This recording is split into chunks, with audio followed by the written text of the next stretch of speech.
পাল্টাচ্ছে সময়, পাল্টে যাচ্ছে মানুষের আগ্রহের বিষয়। যুগের সাথে তাল মিলিয়ে তৈরি হচ্ছে নতুন নতুন কাজের ক্ষেত্র। যে সকল কাজের ক্ষেত্রে তরুণরা অত্যন্ত সফলতার সাথে কাজ করছেন, তারা পরিশ্রম করছেন, তাদের মেধার স্বাক্ষর রাখছেন এবং দেশকে এগিয়ে নিতে সহযোগিতা করছেন সামনের সারির যোদ্ধা হিসেবে। আমরা কথা বলতে চাই বাংলাদেশের বিকাশমান নানা ক্ষেত্র নিয়ে, যেখানে তরুণরা কাজ করছেন, তাদের সম্ভাবনাকে তারা কাজে লাগাচ্ছেন এবং এই দেশের অর্থনীতিতে বড় ধরনের ভূমিকা রাখছেন। এমন একটি খাত, এমন একটি ক্ষেত্র, সেটি হচ্ছে বাংলাদেশের তথ্য প্রযুক্তি খাত, যাকে আমরা আইসিটি খাত নামে অভিহিত করে থাকি। পুরো বাংলাদেশের সার্বিক ডিজিটালাইজেশন প্রক্রিয়ায় যে খাত অত্যন্ত গুরুত্বপূর্ণ ভূমিকা পালন করছে এবং বলা যায় যে এখান থেকে একেবারেই শুরুর দিককার যারা এই খাতের সাথে যুক্ত তাদের গুরুত্বপূর্ণ ভূমিকা পালন করছে। তো আমরা এই খাত নিয়ে কথা বলতে চাই। আপনাদের সাথে আছে আমি রাহাত মিরাজ, আর আমার সাথে আলোচনার জন্য দুজন বিশেষ অতিথি আমাদের সাথে স্টুডিওতে আছেন। আমাদের স্টুডিওতে আছেন জনাব রাশাদ কবির, পরিচালক বেসিস। আমাদের সাথে অনলাইনে যুক্ত আছেন, আমরা তাকে হয়তো একটু পরেই দেখতে পাবো। আমাদের সাথে আছেন এম রাজিনা ইসলাম, সহ প্রতিষ্ঠাতা এম রাজিনা টেকনোলজিস এবং ব্র্যান্ড অ্যাম্বাসেডর পায়োনিয়ার বাংলাদেশ। আপনাদের দুজনকে আমন্ত্রণ জানাচ্ছি আমাদের আজকের আলোচনায়। আমরা কথা বলতে চাই বাংলাদেশের বিকাশমান এই তথ্য প্রযুক্তি খাত এবং সেই খাতে তরুণদের ভূমিকা, সেই খাতে তরুণরা কীভাবে কাজ করছে, আগামীতে কীভাবে কাজ করতে পারে এবং তরুণরা কীভাবে এই খাতের জন্য নিজেকে প্রস্তুত করতে পারে, সেই বিষয়ে আপনাদের সাথে আমরা বিস্তারিত আজকে আলোচনা করব। আমি একটু আলোচনা শুরুতেই আসতে চাই, আমি যতদূর জানি এই খাতটি এখন বাংলাদেশের যতগুলো বিকাশমান খাত আছে তার মধ্যে অন্যতম একটি বড় খাত এবং 2025 সালে এই খাতের যে লক্ষ্যমাত্রা সেটি খুব সম্ভবত $5 বিলিয়ন, অর্থাৎ আউটসোর্সিং এবং সফটওয়্যার তৈরিতে যে আমাদের যে এক্সপোর্ট, সেটা আমাদের লক্ষ্যমাত্রা খুব সম্ভবত $5 বিলিয়ন অথবা তার একটু বেশি। আমি আপনার কাছ থেকে হয়তো বিস্তারিত পরে শুনবো।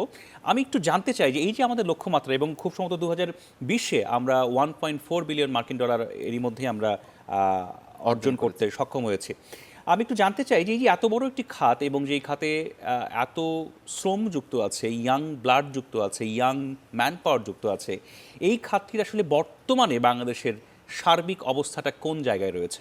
জি, প্রথমেই ধন্যবাদ চ্যানেল 24-কে আমাকে আপনাদের চ্যানেলে আমন্ত্রণ জানানোর জন্য।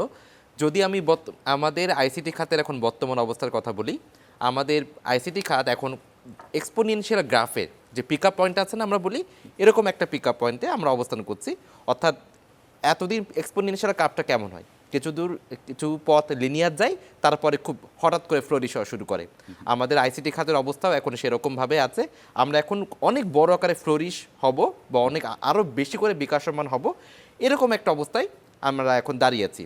আমি কয়েকটি পরিসংখ্যান দিই, তাহলে আপনি আমার যে দাবি তার সপক্ষে আপনি যুক্তি পেতে পারেন।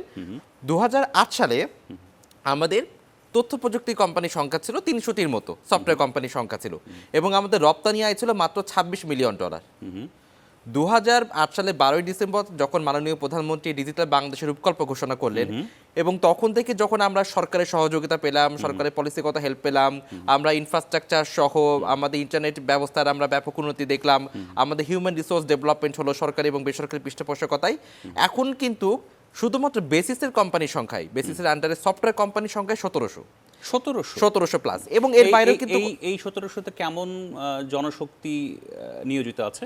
এইটা হচ্ছে আমরা যেটা বলি আমাদের সফটওয়্যার কোম্পানি প্লাস হচ্ছে আমাদের কল সেন্টার প্লাস সব সহ আমাদের প্রায় 10 লক্ষ ম্যান পাওয়ার আমাদের এই সেক্টরের সাথে আমাদের যুক্ত আছে।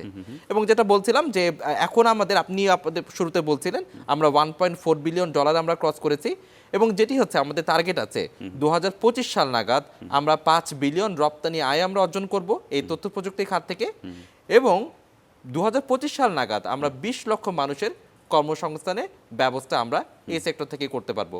এবং আমরা যে অনেক ভালো করছি তার কয়েকটি পরিসংখ্যান হচ্ছে আমাদের এখন প্রায় 300-র বেশি কোম্পানি আছে যারা কিন্তু 80-টির বেশি দেশে আমাদের সফটওয়্যার রপ্তানি করছে, আউটসোর্সিং এর কাজগুলো করছে। এটার বাইরেও প্রায় 6 লক্ষ ফ্রিল্যান্সার আছে যারা কিন্তু বিভিন্ন মার্কেট প্লেসে, সেটা আপনার আপওয়ার্ক আছে, ফাইবার আছে, গুরু আছে, বিভিন্ন মার্কেট প্লেসে তারা কিন্তু আসলে কাজগুলোকে আমরা করছে। এবং প্রচুর পরিমাণে আপনি জানেন যে স্টার্টআপ কোম্পানি তৈরি হচ্ছে, স্টার্টআপ ইকোসিস্টেম তৈরি হচ্ছে, নতুন নতুন কোম্পানি আসছে, শুধুমাত্র বিদেশেও না দেশের মার্কেটও কিন্তু বড় হচ্ছে। আমরা যেটা বলে থাকি আমাদের $1 বিলিয়ন আমরা বাইরে রপ্তানি করছি অলরেডি, আবার দেশের মার্কেটেও প্রায় $1 বিলিয়ন কিন্তু একটা মার্কেট তৈরি হয়েছে, যেখানে আমাদের বিভিন্ন গভর্নমেন্ট সেক্টরে সিটিজেন যে সার্ভিসগুলো আছে সেগুলো আমাদের অটোমেশনে কাজ হচ্ছে। আমাদের কল সেন্টার থেকে শুরু করে বিভিন্ন রকম কাজ কিন্তু এখন আমাদের লোকাল কোম্পানিগুলো করছে। একই সাথে ই কমার্স আমরা দেখেছি বিগত 3-4 বছরে অনেক ফ্লোরিশ হয়েছে, যদিও বেশ কিছুদিন ধরে আবার একটু এখন ব্যাকফুটে আছে সবকিছু। সবকিছু মিলাই কিন্তু সুন্দর একটা ইকোসিস্টেম তৈরি হচ্ছে। আমি আমি আপনি আপনি যে কথাটা বলছেন যে আমরা 2008-এ আটের দিকের যে পরিস্থিতি মানে যে শুরু করার যেভাবে এগিয়েছে, এখন আমরা একটা উল্লম্ফন বা আসলে গ্রাফটা হয়তো উপরের দিকে ওঠার একটা পর্যায়ে আমরা আছি। আমি আপনার কাছে আবার আলোচনায় আসবো। আমি একটু রাজিনা ইসলাম আপনার কাছে আসতে চাই। আমি একটু জানতে চাই, রাশাদ কবির যেটা বললেন যে আসলে দেশের বাইরে 80টি দেশে কাজ করছেন এই আউটসোর্সাররা বা এই সফটওয়্যার কোম্পানিগুলো, দেশের মধ্যেও একটা কাজের বড় ক্ষেত্র তৈরি হয়েছে। আমি আপনার কাছে শুরুতে জানতে চাই, দেশের মধ্যে যে কাজের ক্ষেত্রটা তৈরি হওয়া, এটা তো শুধুমাত্র আইসিটি সেক্টর বলতে তো শুধুমাত্র কম্পিউটার ইন্টারনেটকেই বোঝায় না, এখানে নিশ্চয়ই নানা ধরনের সেবাকে বোঝায়, নানা ধরনের সেবার সাথে সংশ্লিষ্টতাকে বোঝায়, আমি যতদূর বুঝি আর কি।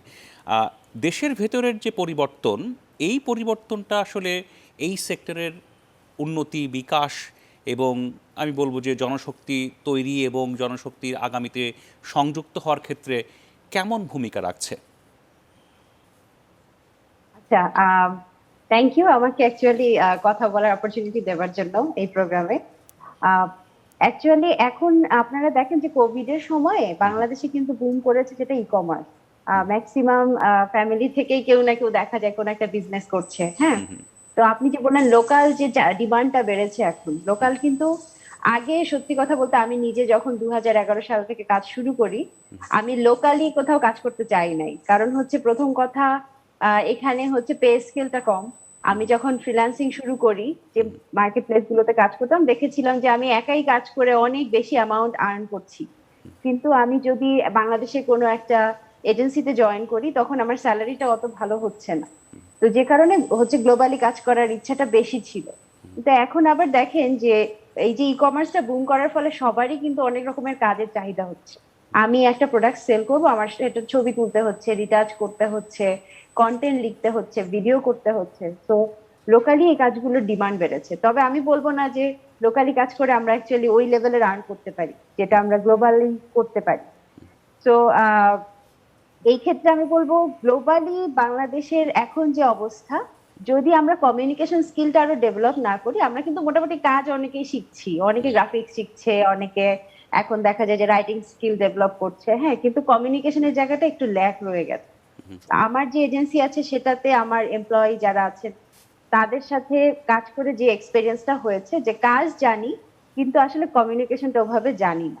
কমিউনিকেশন যদি ডেভেলপ করতে না পারি, তাহলে কিন্তু আমাদের বাংলাদেশে আমরা অ্যাকচুয়ালি আরো ডেভেলপ করতে পারবো না গ্লোবাল আপনি এই মার্কেটপ্লেস। এই কমিউনিকেশন বলতে কি বোঝাচ্ছেন যে যারা এই সেক্টরে আউটসোর্সের কাজ করছেন বা যারা সফটওয়্যারের সাথে কাজ করছেন, তাদের সাথে যারা সেবাটা নিয়ে মানুষের কাছে পৌঁছাতে চান বা বিজনেস করতে চান, তাদের কমিউনিকেশন, নাকি আপনার ক্লায়েন্টকে মার্কেটিং অ্যাকচুয়ালি কমিউনিকেশন। আমাদের প্রোডাক্ট সেল করার জন্য যে কমিউনিকেশন, ওভারঅল কাজটা করে জমা দিচ্ছি বা কাজটা দিতে চাচ্ছি ক্লায়েন্টকে, ক্লায়েন্টের সাথে ওভারঅল কমিউনিকেশনের কথা বলছি। এরকম এক্সপেরিয়েন্সও আছে আমাদের দেশে যে কাজ আনাটাই মেইন টার্গেট, কাজ করি না করি পরে দেখা যাবে, আগে কাজটা ধরো, আচ্ছা কাজটা আনো। তারপরে এইটা করতে গিয়ে যেটা হয় কি, আমাদের পুরো বাংলাদেশের রেপুটেশনটা খারাপ হয়ে যায় ক্লায়েন্টের কাছে। আচ্ছা তো এরকম এই এথিক্সটা কাজ করে না। হ্যাঁ, শুধু টাকার চিন্তা করি, তো ওই মানসিকতা থেকে বেরিয়ে আসতে হবে। সবাই তো ডেফিনেটলি এরকম নয়, বাংলাদেশে অনেক বড় বড় কোম্পানি কিন্তু আছে যারা গ্লোবালি সার্ভিস দিচ্ছে। তো ভাইয়া তো বললেন কতগুলো কোম্পানির কথা বললেন, কতজন সার্ভিস দিচ্ছে, কিন্তু নতুন যারা আসছে আমাদের অবশ্যই মাথায় রাখতে হবে যে কমিউনিকেশনটা আমাকে যেমন ডেভেলপ করতে হবে, এখানে খুব প্রফেশনালিজম রাখতে হবে, এবং হচ্ছে আমি একা না, আমি পুরো দেশকে রিপ্রেজেন্ট করছি যখনই গ্লোবালি আমি সার্ভিস।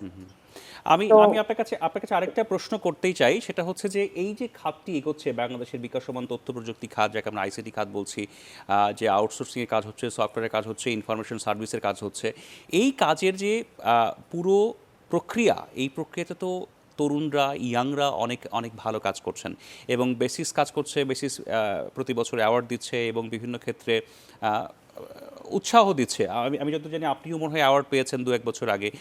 সেই সেই প্রসঙ্গটা যদি একটু আমাকে বলেন যে কোন প্রেক্ষাপটে আপনি অ্যাওয়ার্ডটা পেয়েছিলেন? এবং আমি একটু জানতে চাই, আমি একটু জানতেই চাই আপনার কাছে যে বেসিস যেভাবে কাজ করছে এবং সামনে এগিয়ে নিয়ে যাচ্ছে, আপনার কি মনে হয় যে আমরা সঠিক পথে আছি কিনা?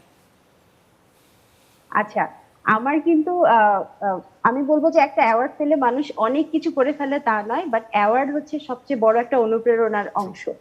আমি 2013 সালে আউটসোর্সিং অ্যাওয়ার্ড পাই বেসিস থেকে। এটা আমার প্রথম অ্যাওয়ার্ড ছিল, এবং সেটা পাওয়ার পরে কিন্তু আমার সেই সাহসটা হয় যে আমি একটা এজেন্সি করব, আমি আরো অনেকজনকে নিয়ে কাজ করব।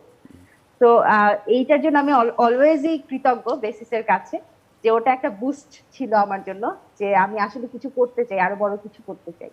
আমার সাথে আরো দুইজন আপু অ্যাওয়ার্ড পেয়েছিলেন, এবং আরো অনেকে অ্যাওয়ার্ড পেয়েছিলেন, যারা সবাই কিন্তু আসলে দেখা গিয়েছে যে ওরকম ভাবে গ্রো করতে পারেন নাই। সংসার, বাচ্চা কাচ্চা, মেয়েদের স্পেশালি এরকম বিষয়ের কারণে দেখা যায় যে জবের এই লাইনটা থেকে কাজের লাইনটা থেকে সরে গেছে। বাট আমার ক্ষেত্রে সত্যি কথা এটা 100% হেল্প করেছে। হ্যাঁ। আর বেসিস তো অবশ্যই আমি বলবো এটা খুব ভালো একটা কাজ করছে, যে এই যে অ্যাওয়ার্ডের যে বছরে বছরে অ্যাওয়ার্ড দিচ্ছে। হ্যাঁ। অনেকে হয়তো অনেক কিছু বলবে যে অ্যাওয়ার্ড দিয়ে কি হয়, আবার অনেকে বলবে যে না, অ্যাওয়ার্ড তো পেতেই হবে। বাট ওভারঅল আমি বলবো যে আমরা যে কাজ করছি, কাজ তো কাজের জায়গায়, যদি এটার অ্যাপ্রিসিয়েশন আমরা পাই, অবশ্যই হচ্ছে কাজ করার শক্তিটা অনেক বেড়ে যায়। আর ভালো জিনিসের অবশ্যই কিন্তু অ্যাপ্রিসিয়েশন থাকতে হবে, না হলে মানুষ হচ্ছে যে কোনো কিছু করে টাকা উপার্জন করতে যাবে। টাকা উপার্জনটাই মেইন বিষয় না, আপনি যে আসলে কাজ ভালোভাবে করছেন, আপনি আসলে রেসপেক্ট পাওয়ার যোগ্য, এই জিনিসটাও কিন্তু অ্যাওয়ার্ড অনেকটা এনশিওর করে। তো আমি বলবো বেসিস এই ক্ষেত্রে অনেক অগ্রণী ভূমিকা পালন করছে। আমি আমি আমি আপনার কাছে আবার আসবো। আমি কি ছোট্ট করে জানতে চাই যে আপনি অ্যাওয়ার্ডটা যেটা পেয়েছিলেন সেটা কোন সেবা তৈরি করার জন্য বা কোন প্রেক্ষাপটে পেয়েছিলেন? আচ্ছা, আমি অ্যাকচুয়ালি উইমেনদের যে সেক্টরটা সেটাতে পেয়েছিলাম। আর আমার এজেন্সি যে সার্ভিসটা দেয় সেটা ছিল গ্রাফিক্স ডিজাইন। তখন তো আমি অ্যাকচুয়ালি এজেন্সি হিসেবে অ্যাওয়ার্ড পাইনি, আমি সোলো এন্টারপ্রেনিউর মানে একাই কাজ করছি সেই হিসেবে অ্যাওয়ার্ডটা পেয়েছিলাম। আমি তখন গ্রাফিক ডিজাইনারই ছিলাম। ওকে, আমি আমি আবার আবার আলোচনা আপনার কাছে ফিরবো। এমরাজিনা আমি একটু ইসলাম। ওনার আলোচনা সূত্র হ্যাঁ, ধরে একটু কয়েকটি কথা বলতে চাই। ইমরাজিনা আপা খুব সুন্দর একটি কথা বললেন, সেটি হচ্ছে আমাদের কমিউনিকেশন স্কিলে যথেষ্ট ঘাটতি আছে। ওকে। এইটা তো একদম চিরন্তন সত্য, কারণ আমরা আসলে বাংলাদেশিরা জাতিগতভাবেই মার্কেটিং জিনিসটা বা সেলিং যে জিনিসটা, এটাতে আমরা অনেক দুর্বল।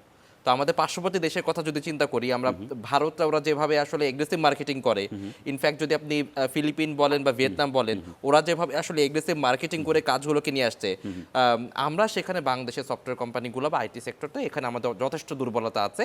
আমরা চেষ্টা করছি এটাকে ওভারকাম করার জন্য, কিন্তু স্টিল আমাদেরকে এখানে যথেষ্ট ওয়ার্কআউট করতে হবে। আপনি একটা শব্দ বলছেন এগ্রেসিভ মার্কেটিং, তাহলে আমাদের মার্কেটিং কোন পর্যায়ে আছে?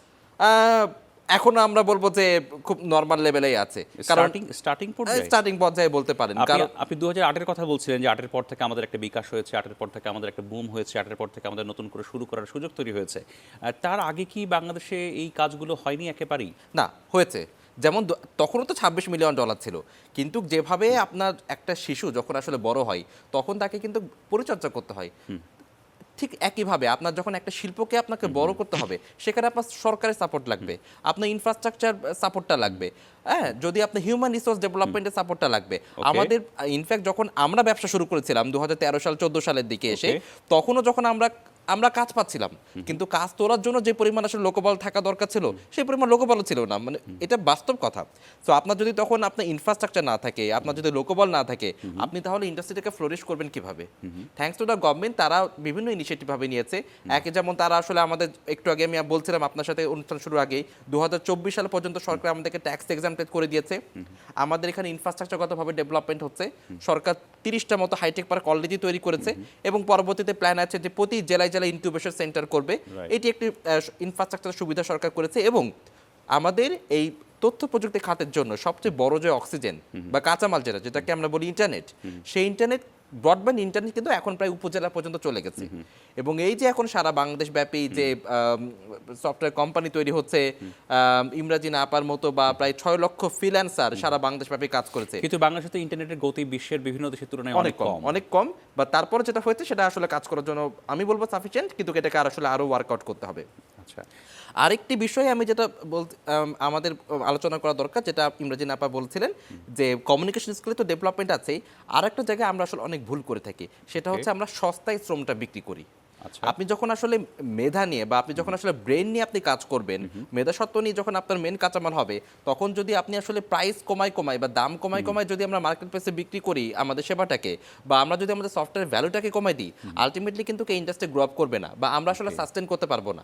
এখন আমরা বেসিস থেকে বা আমাদের আইটি ইন্ডাস্ট্রি থেকে আমরা সব জায়গায় যে ব্র্যান্ডিংটা করছি, দেখো আমরা আসলে সস্তা শ্রমের জায়গা না, বরং আমরা হচ্ছে একটা ট্যালেন্টেড রিসোর্স পুলের জায়গা।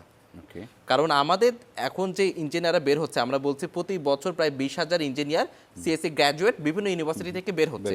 এর ভেতরে সরকারি আছে, বেসরকারি আছে, বিভিন্ন আবার ট্রেনিং প্রোগ্রাম হচ্ছে, সেখান থেকে আমরা কাজ করছি যারা নন সিএসসি ব্যাকগ্রাউন্ড, তাদেরকে আমরা আসলে আইটিতে নিয়ে আসছি। এভাবে প্রায় 20,000 আমরা তৈরি করছি, 20,000 জনশক্তি আমরা তৈরি করছি প্রতি বছরে। এই যদি আপনি 50% কোয়ালিটি ধরেন, তার মানে 10,000 কিন্তু আমরা দক্ষ জনশক্তি তৈরি করছি, দক্ষ ইঞ্জিনিয়ার তৈরি করছি শুধুমাত্র আইসিটি সেক্টরে। 10 বছরে প্রায় 1 লক্ষ। সো এই যে আমরা ব্যাপক দক্ষ জনশক্তি তৈরি করছি, এটি হবে কিন্তু আমাদের মেন সেলিং পয়েন্ট।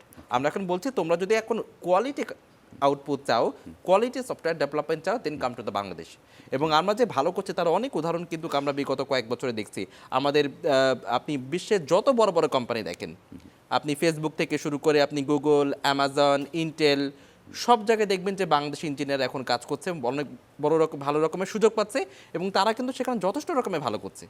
আমি একটা বিষয় জানতে চাই যে বাংলাদেশে তাদের কাছে আগ্রহী হচ্ছে, অর্থাৎ বাংলাদেশের কাজের ব্যাপারে তারা আগ্রহী হচ্ছে, এর কি অন্যতম একটা কারণ যে বাংলাদেশে তারা খুব কম পয়সায় কাজটা করাতে পারছে এমন? না, কারণ আমরা তো এই কমটা কি ভারতের চেয়ে কম আমাদের দেশে? না, ভারতের চেয়ে কম না, ভারতের কাছাকাছি আমি বলবো। কিন্তু যেটা আপনি বলছেন যে রিমার্কেবল কোনো কিছু আসলে কম না। তো আমরা যখন শুরু করেছিলাম তখন আসলে ইন্ডিয়া ছিল মেইন কম্পিটিটর, সাথে আসলে ফিলিপিন ছিল, ভিয়েতনাম ছিল, বাংলাদেশ ছিল। তো বাংলাদেশ বেশ কিছু আগে থেকে আসলে জিনিসটাকে শুরু করেছে, এই জন্য একটা অ্যাডভান্টেজ আসলে পাচ্ছে। এইটা যে আসলে শুধুমাত্র কম শ্রমের কারণে পাচ্ছে তা না, কিন্তু এবং কোয়ালিটি কাজের জন্য আসলে পাচ্ছে। কিন্তু বিগত কয়েকটা বছর আমরা দেখি যেহেতু আসলে অনেক সরকারও এই ক্ষেত্রে অনেক আপনাকে হেল্প করছে, আপনার হিউম্যান রিসোর্স ডেভেলপমেন্টের ক্ষেত্রে অনেক কোম্পানি আমরা দেখছি তারা কিন্তু আসলে সস্তায় শ্রমটাকে বিক্রি করার চেষ্টা করছে বা সস্তায় সার্ভিসটাকে দিচ্ছে, তখন আসলে একটা প্রবলেম হয়ে যেতে পারে। এই জন্য আমরা এখন বলছি যে আসলে আমাদের যদি আমাদের কোয়ালিটি কাজটা দেন কাম টু বাংলাদেশ। কারণ আজকে হয়তো 4-5টা দেশ আছে, পূর্ণ সামনে আমরা 4-5 বছর আরও 10-12টা দেশ এখানে কম্পিটিটর হয়ে যেতে পারে। তখন যদি আপনি আসলে দিন শেষে কোয়ালিটিটা ইনশিওর করতে না পারেন, তাহলে কিন্তু আপনি এখানে সাস্টেন করতে পারবেন না। রাইট। আমি একটু অন্য প্রসঙ্গে আসতে চাই, যেটা এম রাজিনী আপা বলছিলেন যে বেসিস যে অ্যাওয়ার্ডটা দিচ্ছে প্রতি বছর, যেটা নিয়ে আপনারাও কাজ করছেন, আপনি পরিচালক হিসেবে আছেন বেসিসে, প্রতি বছর যে কাজটা অ্যাওয়ার্ডটা দিচ্ছে, আপনাদের এই অ্যাওয়ার্ডের আমি জানি যে হয়তো সবশেষ একটা ঘোষণা হয়েছে আগামী বছরের পুরস্কারটা দেওয়ার জন্য, যেটা গত বছরের পুরস্কার দেওয়ার জন্য, এটা হয়তো এই বছরই হয়তো গত বছরও হয়েছে, 2020 সালেও হয়েছে, 2021 সালেও হবে, নভেম্বরের লাস্টের দিকে আমরা অ্যাওয়ার্ড প্রোগ্রামটা আয়োজন করব। ক্রাইটেরিয়াগুলো কি এবং এই পুরস্কারটা দেওয়ার ব্যাপারেও আপনাদের কোন চিন্তাগুলো কাজ করছে? আচ্ছা, প্রথমে আমি ক্রাইটেরিয়ার কথাটা বলি। আমরা টোটাল 100টি আমরা অ্যাওয়ার্ড এবার আমরা দিব, গত বছরও দিয়েছি, এবারও আমরা 100টি অ্যাওয়ার্ড দিব। এর ভেতরে 10টি কোম্পানিকে 10টি দিব হচ্ছে আমরা এক্সপোর্ট এক্সেলেন্স ক্যাটাগরিতে। এটি ফর দ্য বিগ কোম্পানি, যারা আসলে সম্পূর্ণভাবে কমপ্লায়েন্স মেনটেন করে ক্যাশ ইনসেন্টিভ পাচ্ছে, সরকার থেকে সুবিধা পাচ্ছে। ক্যাশ ইনসেন্টিভের ব্যাপারে আমি একটু পরে আপনার সাথে আমি আলোচনা করব। 5টি কোম্পানিকে দিব হচ্ছে আউটসোর্সিং ক্যাটাগরিতে, আর 5টি কোম্পানিকে দিব স্টার্টআপ ক্যাটাগরিতে। স্টার্টআপ কাদেরকে আমরা বলছি? যে সমস্ত কোম্পানি বয়স 3 বা 3-এর নিচে, যারা সফটওয়্যার এক্সপোর্ট করছে বা সফটওয়্যার সার্ভিস এক্সপোর্ট করছে, তাদেরকে আমরা অ্যাওয়ার্ড দেবো। এই 20টি হচ্ছে কোম্পানি ক্যাটাগরিতে। এটি বাদ দিয়েও আমরা 64টা জেলা থেকে 64 জন ইন্ডিভিজুয়াল বা আউটসোর্সারকে আমরা অ্যাওয়ার্ড প্রদান করব। 6টি দিব হচ্ছে আমরা ফিমেল ক্যাটাগরিতে, আর 10টি আমরা অ্যাওয়ার্ড দেব সারা বাংলাদেশ থেকে যে 10 জনের ইনকাম সবচেয়ে বেশি এমন 10 জনকে আমরা অ্যাওয়ার্ড প্রদান করব। এই টোটাল হচ্ছে 100টি অ্যাওয়ার্ড। সো এখানে একটা জিনিস আসলে বলে রাখা ভালো যে আমরা যখন আসলে অ্যাওয়ার্ডটা দিব, সেখানে শুধুমাত্র আসলে কোয়ান্টিটিভ জাজমেন্ট না, অর্থাৎ যে শুধুমাত্র আমরা যে তার টাকাটাকে দেখব বা যে কত টাকা ইনকাম করেছে বা রেভিনিউটাকে দেখব, ব্যাপারটা আসলে সেরকম না। আমরা সেখানে একটা কোয়ালিটেটিভ জাজমেন্টের দিকেও যাব। সে কোন মার্কেট প্লেসে কাজ করছে, কোন টেকনোলজি নিয়ে কাজ করছে, এটা কিন্তু আমাদের এবার one of the main criteria. সে যদি আসলে 4th ইন্ডাস্ট্রিয়াল রেভলিউশন যে টেকনোলজিগুলো আছে, জাস্ট লাইক আর্টিফিশিয়াল ইন্টেলিজেন্স বা ব্লক চেন বা বিগ ডাটা, এরকম টেকনোলজি নিয়ে যদি কোনো কোম্পানি কাজ করে, তাকে কিন্তু আমরা বেশি প্রায়োরিটি দিব বা ব্যক্তিকে আমরা প্রায়োরিটি দিব। তো এরকম একটা কোয়ালিটির জাজমেন্টের করেই আমরা সর্বমোট 100টি অ্যাওয়ার্ড আমরা প্রদান করব। যেটি বলছিলেন এই মাসে আমরা দিব। এটা অলরেডি রেজিস্ট্রেশন চলছে। আমাদের 11 তারিখ হচ্ছে লাস্ট ডেট রেজিস্ট্রেশনের জন্য। এরপর একটা জুরি বোর্ডের মাধ্যমে সবগুলো অ্যাপ্লিকেশনকে ভেরিফাই করা হবে এবং বিচার করা হবে, এবং আমরা আশা করছি নভেম্বরের লাস্টের দিকে আমরা যে অ্যাওয়ার্ড সেরিমনি সেটা আমরা আয়োজন করব। আপনারা আমি যতদূর জানি, আমি একটু পড়াশোনা করছিলাম ইন্টারনেটে, আপনাদের কাজগুলো একটু দেখছিলাম। এটা তো এই খাতে, তথ্য প্রযুক্তি খাতের অন্যতম বড় একটা সেলিব্রেশন ইভেন্ট বলা যায়, এবং এটা একটা প্রেস্টিজিয়াস ইভেন্ট যেটা আপনারা কন্ডাক্ট করছেন। আমি একটু আলোচনাটা একটু আপনার কাছ থেকে, এম রাজিনা ইসলাম, আপনার কাছে একটু নিয়ে আসতে চাই। আমি একটু জানতে চাই যে আপনি যে অ্যাওয়ার্ডটা পেয়েছিলেন বেসিসের তরফ থেকে, সেটা আপনি একটু বললেন যে সেটা আপনাকে সহযোগিতা করছে এবং আপনাকে অনুপ্রাণিত করছে আগামীতে কাজ করার জন্য আর কি। তা ঠিক আছে, আমি একটা বিষয় জানতে চাই যে এই যে অ্যাওয়ার্ডটা দেওয়া হচ্ছে এবং এখানে বিভিন্ন সেক্টরকে অনুপ্রাণিত করার জন্য দেওয়া হচ্ছে, কোম্পানিজ, স্টার্ট আপ কোম্পানিজ, সব কিছুকেই, যেটা রাশাদ ভাই বললেন। আপনার কাছে আমি একটু জানতে চাই যে এই অ্যাওয়ার্ডটা আসলে যারা স্টার্ট আপ, যারা নতুন শুরু করার ক্ষেত্রে যারা বিভিন্ন ধরনের কাজ করছে আর কি, তারা কিভাবে অনুপ্রাণিত হচ্ছেন বা তাদেরকে আপনারা কিভাবে দেখছেন? আমি যতদূর জানি আপনি এখন যে অ্যাওয়ার্ড, সেই অ্যাওয়ার্ডের মনে হয় জুরি বোর্ডেও আপনি এখন আছেন। আপনি সার্বিকভাবে এটাকে কিভাবে মূল্যায়ন করছেন? আমি এটার ব্যাপারে অ্যাকচুয়ালি খুবই পজিটিভ মূল্যায়ন করছি এভাবেই যে ওই যে বললাম যে যখন আমি অ্যাওয়ার্ডটা পাই তখন অ্যাকচুয়ালি আমাকে কেউই চিনতো না, এবং আমি একাই কাজ করতাম, ঘরের মধ্যে কাজ করতাম। ব্যাপারটা ছিল সম্পূর্ণ এরকম।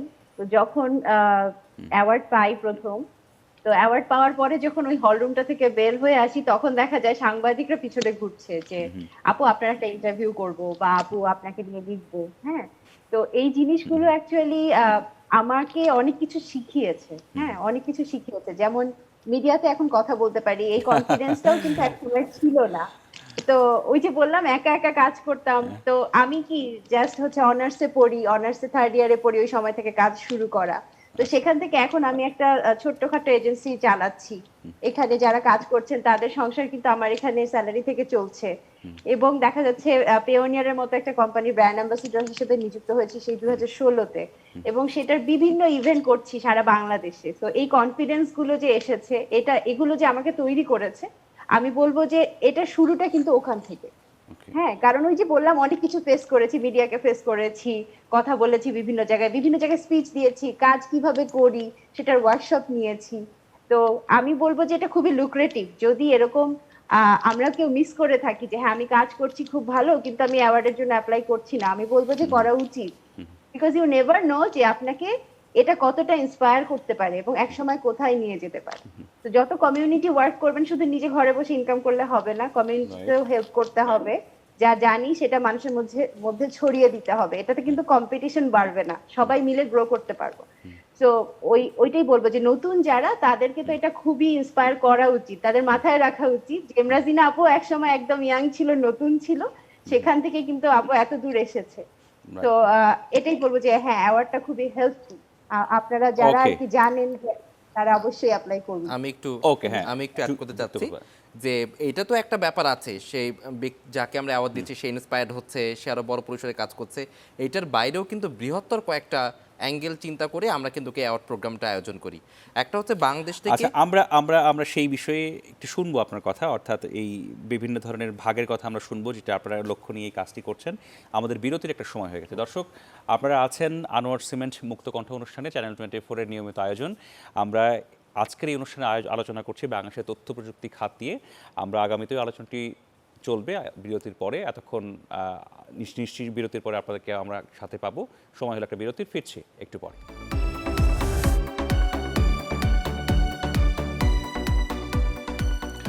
আপনাদেরকে আবারও আমন্ত্রণ জানাচ্ছি চ্যানেল 24-এর সাপ্তাহিক আয়োজন আনোয়ার সিমেন্ট মুক্ত কণ্ঠ অনুষ্ঠানে। আমরা আলোচনা করছিলাম বাংলাদেশের আইসিটি খাত নিয়ে, এবং এই খাতের নানা দিক নিয়ে আলোচনা করার জন্য দুজন অতিথি আমাদের সাথে আছেন। আমাদের সাথে আছেন রাশাদ কবির, আমাদের সাথে আছেন এম রাজিনা ইসলাম। আলোচনার এই পর্বেও আপনাদেরকে স্বাগত জানাচ্ছি। জনাব রাশাদ কবির, পরিচালক বেসিস, আপনি তখন বলছিলেন যে বেসিসের যে অ্যাওয়ার্ডটি, এই অ্যাওয়ার্ডটি বিভিন্ন বিষয়কে মাথায় রেখে দেওয়া হয় প্রতি বছর। আমি একটু জানতে চাই যে আসলে বেসিস কোন কোন বিষয়টির উপর গুরুত্ব দিয়ে এই অ্যাওয়ার্ডটি প্রদান করছে? জি, খুব সুন্দর একটি প্রশ্ন করেছেন।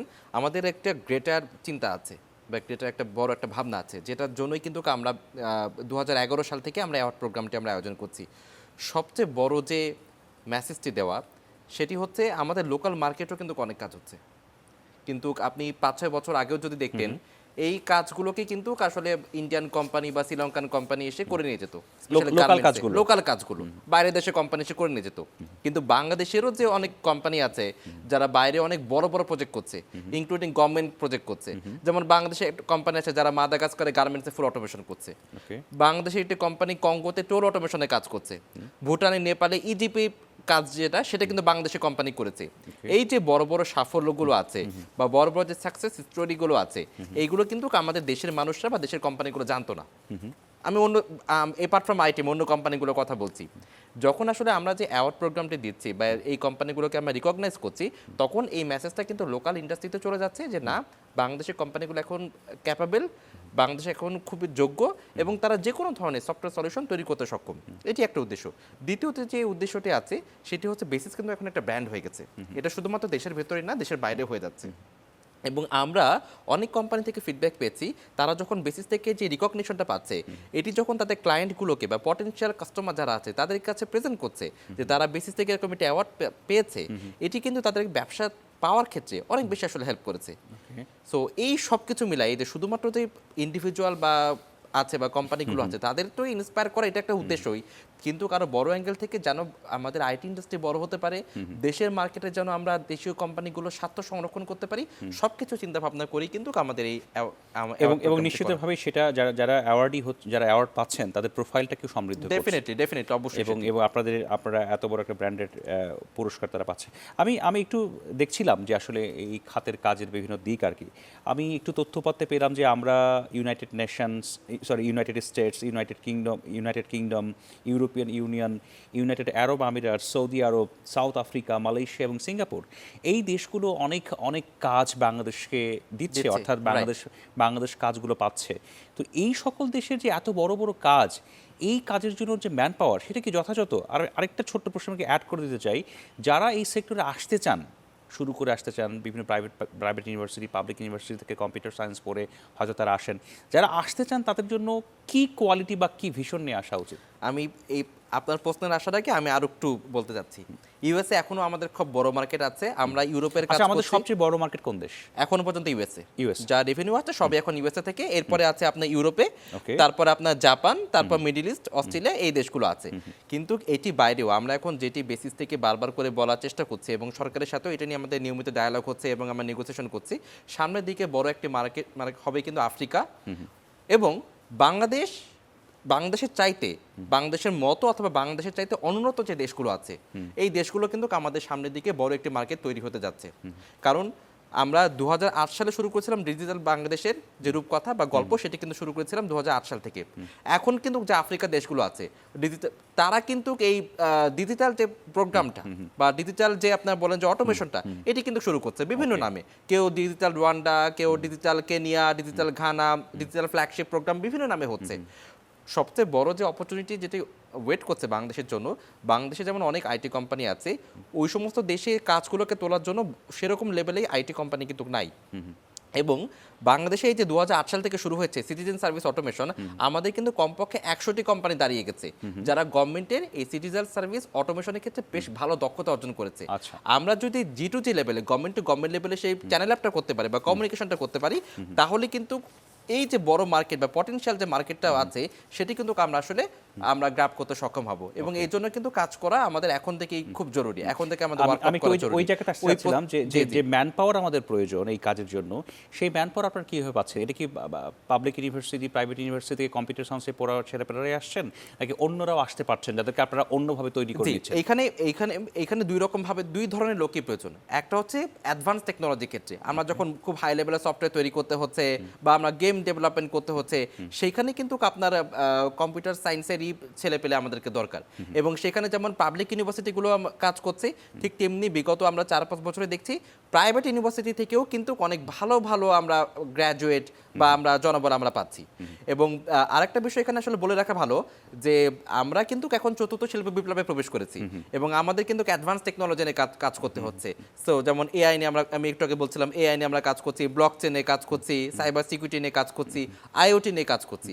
এবং এই যে হাই এন্ড টেকনোলজিগুলোকে নিয়ে যখন আমরা কাজ করব, তখন কিন্তু আমাদের আসলে কম্পিউটার সায়েন্সেরই ছেলে মেয়েদের দরকার।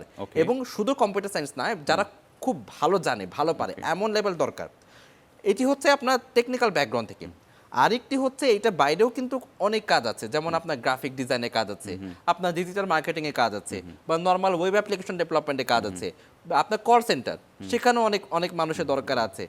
এই জায়গায় কিন্তু যে আপনার যে সিএসসি ইঞ্জিনিয়ারের দরকার হয় বা কম্পিউটার সায়েন্সের লোকের দরকার হয়, ব্যাপারটা সেরকম না।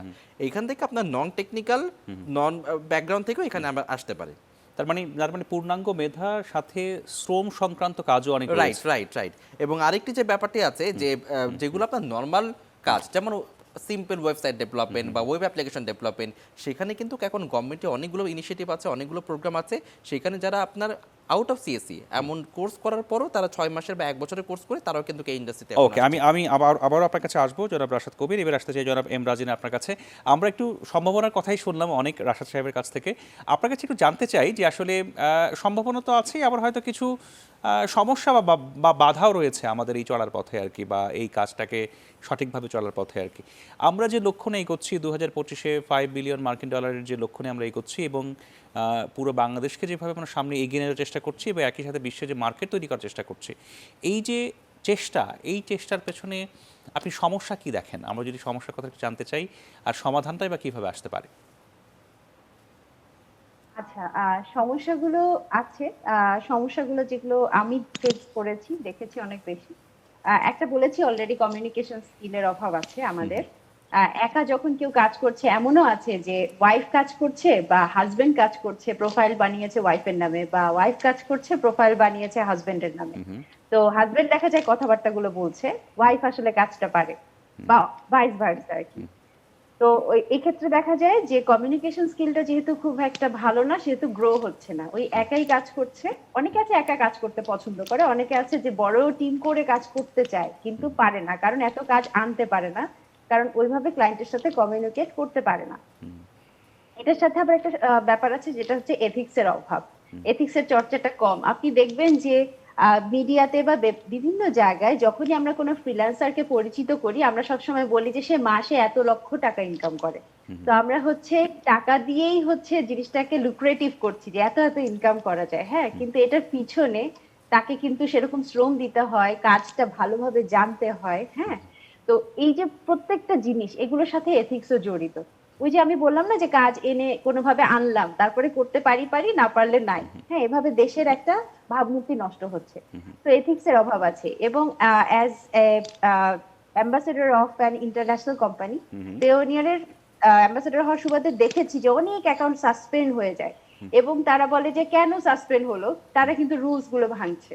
দেখা যায় যে 1000টা উপায় আছে সৎ উপায়ে কাজ করে টাকা দেশে নিয়ে আসার জন্য, কিন্তু ওই 1000টা উপায়ে না গিয়ে আমরা হচ্ছে 1001 নাম্বার, 1002 নাম্বার আনএথিক্যাল ওয়েতে যাচ্ছি, যেগুলো দিয়ে পয়সাটা দেশে আনলে সেটা আপনার হোয়াইট মানিও হচ্ছে না, অ্যাকাউন্ট সাসপেন্ড হয়ে যাচ্ছে। অনেকে দেখা যায় যে এই যে মার্কেট প্লেস গুলোতে কাজ করে, একই মানুষ একাধিক অ্যাকাউন্ট খুলে বসে আছে, কোনোটা বোনের নামে, ভাইয়ের নামে, হ্যাঁ, এভাবে খুলে বসে আছে, কিন্তু সে একাই কাজ করছে এবং সে আলহামদুলিল্লাহ ভালোই ইনকাম করছে। হঠাৎ করে কি হলো, তার সবগুলো অ্যাকাউন্ট সাসপেন্ড হয়ে গেল, কারণ ওই কোম্পানি ধরে ফেলেছে যে একই ব্যক্তি আসলে মাল্টিপল অ্যাকাউন্ট করছে, যেটা আনএথিক্যাল। এন্ড যে কারণে তখন কি হলো, সর্বশান্ত হয়ে গেল। হঠাৎ করে এত ইনকাম আসছে, লোকটা সর্বশান্ত। আমাদের কমিউনিটিতে এরকম ঘটনাও ঘটেছে যে একটা মানুষ ইনকাম করছিল, হঠাৎ করে ইনকাম নাই এবং সে পথে বসে গেছে, তখন কমিউনিটির বাকি মানুষরা তাকে হেল্প করতে চাচ্ছে, এরকম ঘটনাও কিন্তু আছে। তো এথিক্সটা আসলে আমাদের খুবই চর্চা করতে হবে, যে কোনো কাজে হোক, শুধু ফ্রিল্যান্সিং কেন, সব কাজে। এটা একটা কমিউনিকেশন স্কিল একটা। আরেকটা হচ্ছে টিম ডেভেলপমেন্ট। আপনি যখন একটা টিম রান করছেন, আপনার কিন্তু কিছু স্কিল থাকতে হবে। ফ্রিল্যান্সাররা ইউজুয়ালি কি হয় যে স্টুডেন্ট থেকে ফ্রিল্যান্সিং করে টাকা পয়সা হয়ে গেল, তারপরে সে একটা এজেন্সি খুললো, কিন্তু সে জানে না কিভাবে একটা টিমকে চালাতে হয়, একটা অফিসে কিভাবে স্ট্যান্ডার্ড মেনটেন করতে হয়। আপনি যদি ইন্টারন্যাশনাল কোম্পানিতে জব করেন, হয়তো এই জিনিসগুলো সম্পর্কে আপনার আইডিয়া হয়ে যাবে, কিন্তু যখন আপনার কোনোই জব এক্সপেরিয়েন্স নাই, সরাসরি আপনি এতগুলো টাকা ইনকাম করছেন এবং আপনি ভেবে দিলেন যে আপনি এখন বস হওয়ার জন্য উপযুক্ত, তো আপনি অ্যাকচুয়ালি বসই হলেন, কিন্তু আপনি টিম লিডার হলেন না। আপনার টিম মেম্বাররা খুব ডিমোটিভেটেড হলো এবং তারা 2 দিন পর পর চাকরি ছেড়ে চলে যাচ্ছে, কারণ আপনার অফিসের এনভায়রনমেন্ট আপনি ওভাবে এনশিওর করতে পারেননি, standard environment. Team management skill, সেটার অভাব আছে। ওকে। আর ঢাকার বাইরে যারা কাজ করেন, আমি দেখেছি যে আমার বাসায় কিন্তু 3-4টা ইন্টারনেট লাইন আছে এবং এখানে আমি অনেক কিছু টাকা দিয়ে নিতে পারছি, কিন্তু গ্রামে আসলে আপনি টাকা দিয়েও সবকিছু পাবেন না। ওখানে আপনার ইন্টারনেটের লাইন দেখা যায় খুবই লিমিটেড, এবং ইলেকট্রিসিটি চলে যাওয়ার বিষয়গুলো ওখানে খুব বেশি। আমার এখানে এমন মানুষও কাজ করেছে যার বাসায় যেতে হয় ক্ষেতের আল দিয়ে, রাস্তাও নাই। তো হচ্ছে ওদের জন্য এটা খুবই ডিফিকাল্ট হয়। তো আমি যদি সাথে ঢাকা দিয়ে পুরো বাংলাদেশ বিচার করি তাহলে বলবো যে এক না, বিষয়টা এক না। এমরাজিনা ইসলাম, ধন্যবাদ আপনাকে। আপনি অনেকগুলো বিষয় এখানে যুক্ত করেছেন। আমরা রাশাদ কবির আপনার কাছে আসবো। আমি একটা বিষয় আপনার কাছে একটু জানতে চাই আর কি, যে আপনারা এত বড় একটা পরিসর, অর্থাৎ প্রায় 1750 কোম্পানি এবং অনেক বড় ভলিউমের আপনার বৈদেশিক মুদ্রা আমদানি 1.4 লাস্ট ইয়ারের তথ্য। তো এই যে এত বড় কাজ আপনারা করছেন, এই কাজটাকে আরও সামনে এগিয়ে নেওয়ার জন্য এবং বড় যে লক্ষ্য 5 বিলিয়ন মার্কিন ডলারের, এটাকে অ্যাচিভ করার জন্য আপনারা সরকারের তরফ থেকে কী ধরনের সহযোগিতা পান, বা সরকার আপনাদের কীভাবে সহযোগিতা করে, অথবা সরকার কীভাবে সহযোগিতা করতে পারে আপনাদেরকে? আচ্ছা, সরকার আমি বলবো অনেকভাবেই সহযোগিতা করছে, কারণ পৃথিবীতে এমন অনেক দেশ আছে সত্যি কথা যেখানে ইন্টারনেটের স্পিড আমাদের দেশের থেকেও কম। হ্যাঁ, এবং যেখানে কিন্তু ইন্টারনেটের কানেকশন নিতে আপনার আরো বেশি টাকা লাগে। সত্যি কথা, এরকম সিনারিও আছে। আমরা অনেক সময় বলি আমেরিকানরা অনেক অ্যাডভান্স আমাদের থেকে, কিন্তু আমাদের এমন ক্লায়েন্টও আছে যে আসলে অনেক কিছুই জানে না, বা তার ওখানে সবকিছু এত বেশি এক্সপেন্সিভ যে সে অ্যাফোর্ড করতে পারে না। সেই হিসেবে কিন্তু আমরা অনেক ক্ষেত্রে ব্লেসড। আমি দেখা গিয়েছে একটা ইন্টারভিউ করেছি ইন্টারন্যাশনাল একটা পার্সনের সাথে, পুরোটাই আমি রাস্তায় আসতে আসতে আমি ডাক্তার দেখালাম হসপিটালে গিয়ে, সেই রিপোর্টটা আমি পেলাম ডিজিটালি মোবাইলে। সেখান থেকে আমি যখন উবারে উঠলাম, উবারটাও তো কিভাবে পেয়েছি বুঝতেই পারছেন, ডিজিটালি। আমি গাড়ির মধ্যে পুরো ইন্টারভিউটা দিয়ে একদম নিরবিচ্ছিন্ন ভাবে, আমার ইন্টারনেট ডিসকানেক্টই হয়, বাসায় এসে পৌঁছলাম, পুরো ইন্টারভিউ ডান। তো এই যে সুবিধাটা আমি পাচ্ছি, এটা কিন্তু গভর্নমেন্টের হেল্প ছাড়া সম্ভব ছিল না। তো ডেফিনেটলি আমরা অনেক ব্লেসড অনেক ক্ষেত্রেই আমি বলবো। তবে হচ্ছে ওই যে বললাম যে ওই জায়গাগুলো নিয়ে যদি কাজ করি আমরা, শুধু ডিজিটাল না, ডিজিটালের পাশাপাশি এথিক্যাল হতে হবে। আমার যদি এথিক্স না থাকে, আমি যতই টাকাওয়ালা হই, আমি যতই অ্যাডভান্স হই ডিজিটালি, আমি অ্যাকচুয়ালি আমার সন্তানদের জন্য একটা ভালো পৃথিবী রেখে যেতে পারবো না। অসংখ্য ধন্যবাদ এমরাজিনা, আপনার কাছে ফিরবো আমরা। এমরাজিনা ইসলাম আপনার ফিরবো। আমি একটু রাশাদ কবির আপনার কাছে, আপনি কিছু বলতে চাচ্ছিলেন? জি, সমস্যার কথা এমরাজিনা আপা কয়েকটা বলেছেন। এইটা ছাড়াও আসলে কয়েকটা সমস্যা আছে যেগুলোকে আমরা কিছুটা অ্যাড্রেস করেছি। কয়েকটি খাত আছে যেগুলোকে আমাদের অ্যাড্রেস করা প্রয়োজন। নাম্বার 1 হচ্ছে কান্ট্রি ব্র্যান্ডিং।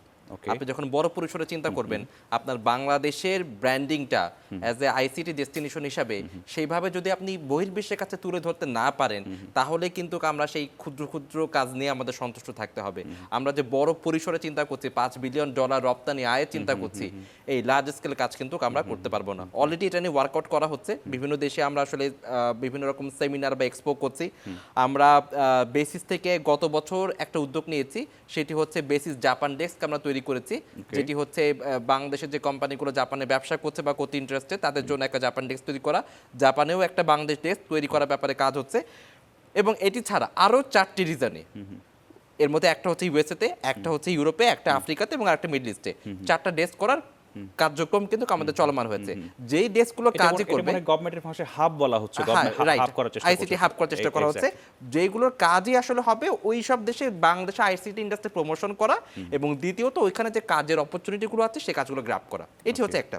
দ্বিতীয়ত হচ্ছে আমাদের আইটি কোম্পানিগুলা অনেক একটা বড় সমস্যা ফেস করে, সেটি হচ্ছে বিদেশে টাকা পাঠানোর ক্ষেত্রে। আপনি যখন আসলে বাইরের দেশে আমি $5 বিলিয়ন রপ্তানি আয়ের কথা বলছি, আমাকে কিন্তু মার্কেটিং এ কমন সূত্র ধরে ধরে নিতে হবে, অন্তত $1 বিলিয়ন আমাকে মার্কেটিং এ ব্যয় করতে হবে বা ইনভেস্টমেন্ট করতে হবে। এই টাকাটা পাঠাবো কিভাবে? বাংলাদেশ থেকে কিন্তু আপনার লিগাল ওয়েতে টাকা পাঠানো সো মাচ ডিফিকাল্ট, আনলেস আপনি যদি এলসি না করে থাকেন বা আপনি চিকিৎসা খরচ বাবদ কিন্তু খুব ডিফিকাল্ট। এই জায়গাটায় একটা আমরা সলিউশন নিয়ে এসেছি, সেটি হচ্ছে আমরা 2টি ব্যাংকের সাথে আমাদের চুক্তি হয়েছে, এবং ইআরকিউ অ্যাকাউন্টের মাধ্যমে এক্সপোর্ট রেমিটেন্স কোটা, বাইরে থেকে যে ইনকামগুলো আসবে তার 70% আমরা আসলে ইনভেস্টমেন্ট বাবদে আমরা খরচ করতে পারবো। তারপরও দেখা যায় এই টাকাটা যখন আসলে বাইরে পাঠাতে হয়, সেখানে বাংলাদেশ ব্যাংকের আসলে বিভিন্ন রেগুলেশন আন্ডারে পড়তে হয়, বিভিন্ন ঝামেলায় পড়তে হয়, একটা সময় ক্ষেপণ হয়। এই জায়গাটা আসলে আমাদের মিনিমাইজ করা প্রয়োজন, কারণ আমি আমার সেলস পারসনকে টাকা দিব। এই বিষয়টা নিয়ে আপনারা কি মন্ত্রণালয়ের সাথে কথা বলেছেন? আমাদের অলরেডি অর্থ মন্ত্রণালয়ের সাথে, আইসিটি মন্ত্রণালয়ের সাথে এবং বাংলাদেশ ব্যাংকের সাথে নিয়মিতভাবে ডায়ালগ হচ্ছে এই প্রসেসটাকে আসলে কিভাবে আরো ইউজার ফ্রেন্ডলি করা যায় এবং খুব ইনস্ট্যান্ট জিনিসটাকে আসলে করা যায়। যেহেতু আমাদের কোনো টাকা, যে সফটওয়্যারটা আসলে চোখে দেখা যায় না, সেহেতু অনেক ক্ষেত্রে যারা আসলে ডিসিশন মেকিং পর্যায়ে আছে অনেকে বুঝতে পারে না, তারা হয়তো মনে করে যে এখানে করে মানি লন্ডারিং হচ্ছে বা অন্য কিছু একটা হচ্ছে।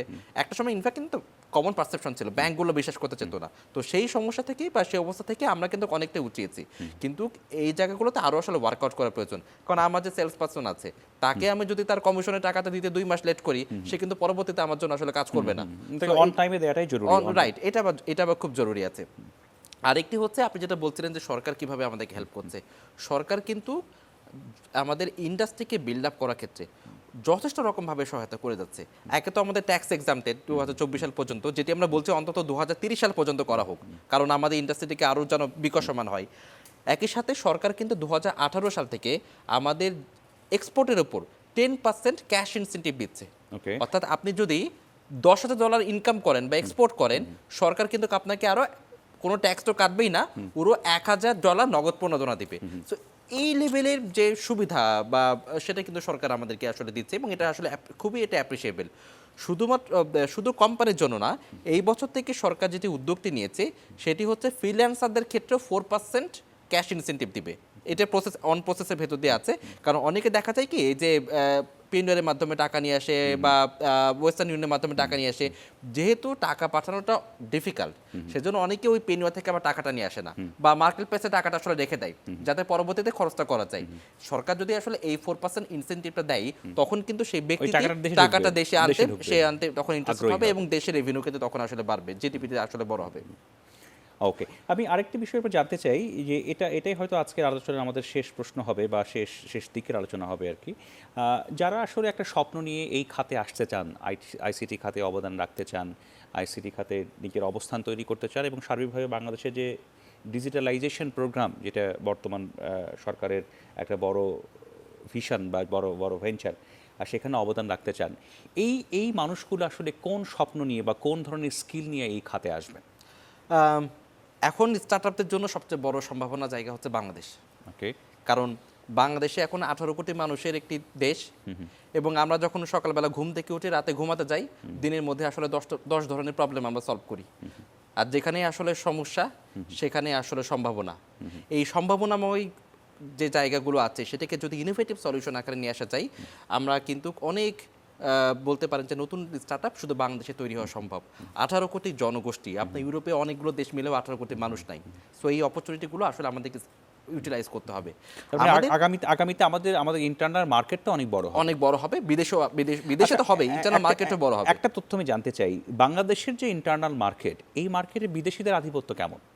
অর্থাৎ বাংলাদেশের কাজ ইন্ডিয়া করছে, সিঙ্গাপুর করছে, মালয়েশিয়া করছে। আপনি খুব সুন্দর একটি প্রশ্ন করেছেন। এইটা 4-5 বছর আগেও বা 8-10 বছর আগেও এটা খুব বড় একটা ডমিনেশন ছিল। বাইরের ইন্ডিয়ান কোম্পানি বা অন্যান্য দেশের কোম্পানিগুলো বাংলাদেশের লোকাল কাজগুলোকে নিয়ে যেত। এটা কি বেশিরভাগ ইন্ডিয়ান কোম্পানিগুলো? বেশিরভাগ ইন্ডিয়ান কোম্পানি হতো। কিন্তু আমরা এখন এই জিনিসটাকে এনশিওর করেছি যে লোকাল কোনো কাজ যেন বাইরের কোম্পানিগুলোকে না করতে পারে। সরকার কিন্তু এটা করেছে, বিদেশ থেকে যদি কোনো কোম্পানি সফটওয়্যার আমদানি করে, যে সফটওয়্যারগুলো দেশে তৈরি হয় না, জাস্ট লাইক হচ্ছে অপারেটিং সিস্টেম বা ডাটাবেস, এগুলো দেশে তৈরি হয় না, এগুলো ডিফারেন্ট। কিন্তু যে সফটওয়্যারগুলো দেশে তৈরি হয়, জাস্ট লাইক ইআরপি সফটওয়্যার বা অ্যাকাউন্টিং সফটওয়্যার বা এইচআর সফটওয়্যার, যেগুলো আসলে দেশের কোম্পানিগুলোই পারে, বা সার্ভিস ওরিয়েন্টেড বিভিন্ন সফটওয়্যার, এই সফটওয়্যারগুলো যদি দেশের থেকে বাইরে থেকে আমদানি করতে চাই, তাকে 58% ট্যাক্স দিতে হবে। এইটা একটা বড় সরকার কিন্তু একটা ইনিশিয়েটিভ নিয়েছে, এবং এটা আপনাদের জন্য ভালো, এবং বেসিস এটা খুব বড় একটা সরকারের সাথে লিয়াজো বা লবিং করেছে এই জিনিসটাকে করার জন্য। আরেকটি কাজ সেটি করেছে, সেটি হচ্ছে যে আপনার গভর্নমেন্টে যত সফটওয়্যার আছে এখন কিন্তু একটা দিয়ে দেওয়া থাকে যে তাকে অবশ্যই বাংলাদেশি কোম্পানি হতে হবে, এবং বেসিস কিন্তু সরকারের সাথে আইসিটি মিনিস্ট্রির সাথে বিভিন্ন লিয়াজো বা লবিং করে এটাকে আসলে এনশিওর করেছে যে দেশের যে কাজগুলোকে আছে সেইগুলো যেন কোনোভাবেই গভর্নমেন্ট ফান্ডের যে প্রজেক্টগুলো আছে কোনোভাবে যেন বিদেশি কোম্পানি না পারে, দেশের কোম্পানি পারে। এখন আমরা যে জিনিসটাকে শতভাগ কি দেশের কোম্পানিগুলো পাচ্ছে না পাচ্ছে না, এখন একটা জিনিস নিয়ে আমরা সেটাকে ফাইট করছি। সেটি হচ্ছে অনেক সময় ডোনার ফান্ডেড প্রজেক্ট থাকে, সেই প্রজেক্টগুলোতে কন্ডিশন জুড়ে দেওয়া থাকে যে সেই দেশের কাজ, যেমন কোরিয়া ফান্ডের যদি কোনো প্রজেক্ট থাকে ওরা কিন্তু লিখে দেয় কোরিয়ান কোম্পানিকে প্রায়োরিটি দিতে হবে। সো এখন যদি ডোনার কোনো কিছু দেয় সেটাকে তো আপনি আসলে আটকাতে পারবেন না, ডোনারের কন্ডিশনগুলো মানতে হয়। সেইখানে আমরা বলছি সিপিটিউর সাথে এটা নিয়ে আমাদের আলোচনা হচ্ছে, আমরা বলেছি সেইখানে যেন অন্তত দেশের কোম্পানিকে জয়েন্ট ভেঞ্চারে নেওয়া হয়। ওকে, তাহলে অন্তত কিছু কাজ দেশের কোম্পানি পাবে এবং দেশের কোম্পানি যে ক্যাপাসিটিটা বিল্ড আপ হবে। রাইট। এই কাজগুলোকে আমরা আসলে সরকারের সাথে বসে আমরা এনশিওর করার চেষ্টা করছি। অসংখ্য ধন্যবাদ। আমি একটু আপনার কাছে আবার আসবো শেষ পর্যায়ে, আমাদের সময় শেষ হয়ে গেছে। এম রাজিন ইসলাম, আপনার কাছে আসি। আপনার আলোচনা শুনছিলাম, আমরা সমৃদ্ধ হচ্ছে আপনার আলোচনা শুনে। একটি বিষয় জানতে চাই, এই প্রশ্নটা আমি রাশাদ সাহেবকেও করলাম, যে আসলে যারা এক বুক স্বপ্ন নিয়ে এই খাতে আসবেন বা আসছেন, আপনাদের মতো ইয়াং ফিমেলও যারা আসতে চান, তারা আসলে কি ধরনের প্রস্তুতি নিয়ে আসবেন, কি ধরনের মানসিকতা নিয়ে আসবেন আপনাদের এই সেক্টরে? আচ্ছা, থ্যাংক ইউ ভাইয়া। এই সেক্টরে আসতে হলে প্রথম কথা হচ্ছে প্রফেশনাল হতে হবে। প্রফেশনালিজম ছাড়া কোনো কথা নাই। আমি বাসায় বসে কাজ করতে পারি দেখেই মানে করি বলে যে ঘুমিয়ে ঘুমিয়ে আর্ন করি তা না। আপনি অফিসে গিয়ে যতটা রেসপন্সিবিলিটি নিয়ে ডেডলাইনের মধ্যে কাজ জমা দেন, একইভাবে যারা ফ্রিল্যান্সার বাসায় বসে কাজ করছেন তাদেরকেও সেই সিরিয়াসনেস নিয়ে নামতে হয়। আর স্কিল না হলে এখানে আপনি জায়গা করতে পারবেন না, এবং প্রচুর ধৈর্য থাকতে হবে। আর ভাইয়া মাঝখানে আমি ছোট্ট একটা জিনিস জাস্ট ইনক্লুড করতে চাই। আপনি বলেছিলেন যে এতগুলো প্রবলেম, এটার সলিউশন কি? আমার মনে হয় যে ছোটবেলা থেকেই ছেলেমেয়েরা যখন স্কুলে যায়, ওরা যে পড়াশোনা করে, সেখানে যদি এই জিনিসগুলো শেখানো হয়, এথিক্স, টিম ম্যানেজমেন্ট, একসাথে মিলেমিশে কাজ করা, গুডউইল মেনটেন করা, কমিউনিকেশন করা, এগুলো যদি ইনক্লুড করে দেওয়া যায় তাহলে খুবই চমৎকার হয়। ছেলেমেয়েরা তাহলে খুবই ভালো করবে এই সেক্টরটাতে, আমার মনে হয়। আমি একটু অ্যাড করতে চাচ্ছি যে স্টার্টআপদের জন্য সবচেয়ে আমাদের অনেক স্টার্টআপ আছে তৈরি হচ্ছে, আমরা দেখেছি 5-7 বছরে, যদিও এখন সরকার থেকে অনেক সাপোর্ট হচ্ছে, একটা ইকোসিস্টেম তৈরি হয়ে গেছে, অনেক স্টার্টআপ কিন্তু বন্ধ হয়ে যাচ্ছে। এইটা বন্ধ হচ্ছে। আচ্ছা, সো যদিও স্টার্টআপে কমন রুল হচ্ছে আপনার 100টা যদি তৈরি হয়, আপনার সেখানে 50-60টা টিকবে, বাকি 30-40টা বন্ধ হয়ে যাবে। তারপরও যতটা সম্ভব আসলে সাকসেস স্টোরি তৈরি করা যায় ততই তো আসলে ভালো। সো সমস্যা যেটা হয় যে আমাদের অনেক কোম্পানি তৈরি হয় যারা আসলে প্রপার মার্কেট অ্যানালাইসিসটা করে না। এই জায়গাটা আমাদের ওয়ার্কআউট করা প্রয়োজন। আমি একটা উদাহরণ দিই তাহলে আপনি বুঝতে পারবেন। 2016 সালে বাংলাদেশে রাইড শেয়ারিং কোম্পানির যাত্রা শুরু হয়। তখন বাইরের একটা গ্লোবাল জায়ান্ট, আমি নাম মেনশন না করে বলছি, গ্লোবাল জায়ান্ট বাংলাদেশে আসে, তারা ফার্স্টে শুরু করে। এরপরে একটি লোকাল কোম্পানি, বাংলাদেশে একটা লোকাল স্টার্টআপ, তারা কিন্তু রাইড শেয়ারিং বিজনেসে আসে এবং ছোট্ট একটি ইনোভেশন নিয়ে আসে। পাঠাও রাইট, ইনোভেশনটা হচ্ছে কি, তারা বাইকটা ইন্ট্রোডিউস করে, কারণ ঢাকা শহরে আপনার কারের চাইতে বাইকটা অনেক বেশি কনভেনিয়েন্ট। এই ছোট্ট একটা ইনোভেশন কিন্তু পাঠাওকে আসলে মার্কেট শেয়ারিং এর ক্ষেত্রে, মার্কেট দখলের ক্ষেত্রে অনেক বেশি সাকসেস নিয়ে আসছে। সো এরকম যখন আমরা কাজ করবো, বা যখন আপনার আসলে ই কমার্স হচ্ছে, ই কমার্স আসলে কোন সেগমেন্ট নিয়ে কাজ করবে, কোন সার্ভিসটা নিয়ে কাজ করবে, প্রোডাক্ট যখন আমরা কাজ করবো, কেউ প্রোডাক্ট বিজনেস করবে, কোন প্রোডাক্ট নিয়ে কাজ করবে, প্রোডাক্টের কম্পিটিটর কারা আছে, গো টু মার্কেট স্ট্র্যাটেজি কি হবে, এইগুলো কিন্তু আমাদের যারা তরুণ আছে, তরুণদের আসলে স্টাডি করে নিয়ে তারপর আসলে ব্যবসায় আনা প্রয়োজন। আরেকটি ভুল যেটি আমাদের আসলে তরুণরা করে থাকে বা স্টার্টআপ কোম্পানিগুলো করে থাকে, যখন তারা আসলে ব্যবসা শুরু করে তখন কিন্তু কোম্পানি রেজিস্ট্রেশনটা করে না। একটু সংক্ষেপে, আমাদের 1 মিনিট সময়। হ্যাঁ, কারণ ধরেন 2টা কোম্পানি শুরু করলো, আজ একটা কোম্পানি জাস্ট এমনি কাজ করলো, আর একটা company proper trade licence maintain করলো, তার ট্যাক্স সার্টিফিকেট থাকলো, তার অডিটেড রিপোর্ট থাকলো। সে যখন 5 বছর পরে কোনো ব্যাংকের কাছে যাবে বা ইনভেস্টরের কাছে যাবে, সে কাকে গুরুত্ব দেবে? যার কোন ডকুমেন্ট নেই তাকে, নাকি যার আসলে প্রপার কমপ্লাই মেনটেন করেছে, সরকারি ট্যাক্স আছে? রাইট। সো আমি আসলে এটাই বলি, যারা আসলে কাজ করছে অন্তত যেন একে ট্রেড লাইসেন্স শুরু করে তারপরে ব্যবসাটা শুরু করে। অসংখ্য ধন্যবাদ জনাব রাশাদ কবির, পরিচালক বেসিস, এবং ধন্যবাদ জানাচ্ছি এম রাজিনা ইসলাম, সহ প্রতিষ্ঠাতা এম রাজিনা টেকনোলজিস এবং ব্র্যান্ড অ্যাম্বাসেডর পাইওনিয়র বাংলাদেশ। আপনাদের দুজনকে অসংখ্য ধন্যবাদ গুরুত্বপূর্ণ বিষয়ে আলোচনা করার জন্য, আমাদের সময় দেওয়ার জন্য। দর্শক, আমরা আনোয়ার সিমেন্ট মুক্ত কণ্ঠে আলোচনা করছিলাম বাংলাদেশের বিকাশমান তথ্য প্রযুক্তি খাত নিয়ে, আইসিটি খাত নিয়ে, যে খাতের সম্ভাবনা এবং নানা বিষয় নিয়ে আমরা আলোচনা করলাম, এবং তরুণরা কীভাবে এই সেক্টরে আসবেন, নিজেদের মেধার স্বাক্ষর রাখবেন, পরিশ্রম করবেন এবং দেশকে এগিয়ে নিয়ে যাবেন, সেই বিষয় নিয়ে কথা শুনছিলাম আমরা রাশাদ কবির এবং এম রাজিনা ইসলামের। তবে একটি বিষয় জানিয়ে রাখি, গভর্নমেন্টের যে লক্ষ্যমাত্রা, সেই লক্ষ্যমাত্রা 2025 সালে $5 বিলিয়ন মার্কিন ডলার। এটি একটি বড় লক্ষ্যমাত্রা। এই লক্ষ্যমাত্রা অর্জনে নিশ্চয়ই অনেক কিছু করতে হবে, নিশ্চয়ই সরকার সেই বিষয়গুলো করবে। বেসিস এবং সরকার এবং মন্ত্রণালয় তারা একসাথে থেকে এই কাজগুলো সামনে এগিয়ে নিয়ে যাবে, সেই প্রত্যাশা রেখেই আজকের আলোচনা শেষ করছি। আশা করছি আগামীতে আপনাদের সঙ্গ পাবো। আজকের মতো শুভরাত্রি।